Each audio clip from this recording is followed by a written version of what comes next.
राज्यसभा चुनाव में एनडीए की बम्पर जीत और एनडीए के सभी 5 उम्मीदवारों की जीत। ये बड़ी जानकारी। राज्यसभा चुनाव में एनडीए ने जीत दर्ज की है, बम्पर जीत, और सभी 5 सीटों पर एनडीए के उम्मीदवारों ने जीत हासिल की है। जो ट्विस्ट नजर आ रहा था वो पूरे तरीके से एनडीए के पक्ष में गया और सभी 5 उम्मीदवारों ने जीत हासिल की। राज्यसभा का चुनाव वोटिंग आज हुई और इन 5 सीटों पर एनडीए ने बाजी मारी है। 5 उम्मीदवारों की बम्पर जीत, शानदार जीत हासिल।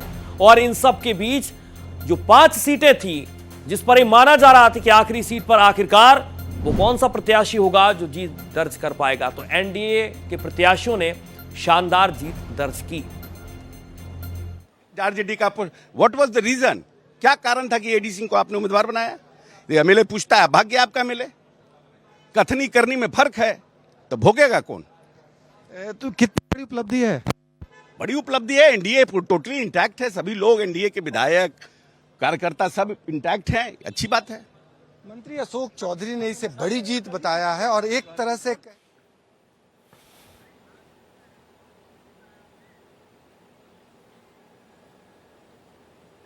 एनडीए ने सभी 5 सीटों पर शानदार जीत हासिल की है। राज्यसभा चुनाव में एनडीए की बम्पर जीत हुई है। सभी 5 उम्मीदवारों ने एनडीए की जीत हासिल की है और एनडीए के तमाम नेताओं के बीच खुशी का माहौल है। लोग एक दूसरे को बधाइयां दे रहे हैं और एनडीए के सभी 5 उम्मीदवार राज्यसभा चुनाव में जीत दर्ज की है। 5 उम्मीदवार मैदान में थे, लेकिन आखिरी सीट पर यानी कि 5वीं सीट पर सबसे ज्यादा निगाहें लोगों की थी। एक तरफ था विपक्ष का प्रत्याशी जो पूरे तरीके से मैदान में एनडीए के सामने नहीं टिक पाए और इन सब के बीच अब 5 सीट एनडीए के कब्जे में जाती हुई 5 सीटों पर एनडीए के प्रत्याशियों ने जीत हासिल की है। राज्यसभा चुनाव में एनडीए ने जीत हासिल की है।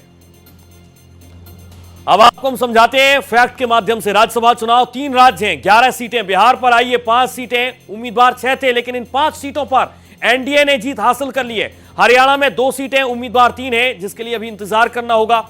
ओडिशा पर 4 सीटें, उम्मीदवार 5 है मैदान में और इन 3 राज्यों की 11 सीटों पर आज वोटिंग हुई और इन्हीं तीनों राज्यों में सबसे ज्यादा चर्चा थी बिहार की, जिनमें बिहार में शानदार जीत हासिल की एनडीए के उम्मीदवारों में। पटना में कांग्रेस की 3 विधायक वोट डालने के लिए नहीं पहुंची। 3 कैंडिडेट एक्स्ट्रा और किसका खेल बिगड़ेगा इसे भी आप समझिए। Bihar NDA 5 candidate, RJD 1 candidate, खाली 5 सीटें थी और आरजेडी के सपोर्ट में ओवैसी, और इसी का फायदा एनडीए को मिला है। ओडिशा पर अगर आप नजर दौड़ाएंगे, फैक्ट को समझ पाएंगे तो बीजेपी के 2 कैंडिडेट थे, बीजेडी के 2 कैंडिडेट थे, निर्दलीय 1 कैंडिडेट, और जबकि 4 सीटें खाली थी। निर्दलीय को बीजेपी का सपोर्ट और इसीलिए बीजेपी एक कदम आगे यहां पर नजर आ रही है।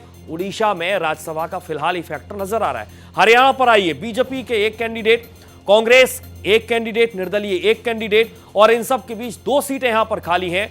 भारतीय जनता पार्टी यानी कि बीजेपी को निर्दलीय का सपोर्ट यहां पर मिलता हुआ नजर आ रहा है। लेकिन थोड़ी देर बाद ओडिशा और हरियाणा की तस्वीर भी पूरे तरीके से साफ हो जाएगी और यहां पर पता चल जाएगा कि आखिरकार जो 4 सीटें हैं खाली, बीजेपी के कितने कैंडिडेट यहां पर जीतते हुए नजर आएंगे, तो जबकि हरियाणा में 2 सीटों पर किस तरीके से मुकाबला नजर आएगा, इसके लिए थोड़ा सा इंतजार करना होगा और उसके बाद पूरी तस्वीर, पूरी पिक्चर क्लियर हो जाएगी राज्यसभा चुनाव के मद्देनजर। लेकिन फिलहाल 3 राज्य आपकी टीवी स्क्रीन पर हैं और एक-एक कैंडिडेट के बारे में हम आपको बता रहे हैं कि कहां पर कौन सी सीट के साथ कौन सा समीकरण बनता हुआ नजर आ रहा है। ओडिशा में 2 कैंडिडेट बीजेपी के हैं, बीजेडी के 2 कैंडिडेट हैं, जबकि निर्दलीय के तौर पर 1 कैंडिडेट मैदान में है और 4 सीटें खाली हैं।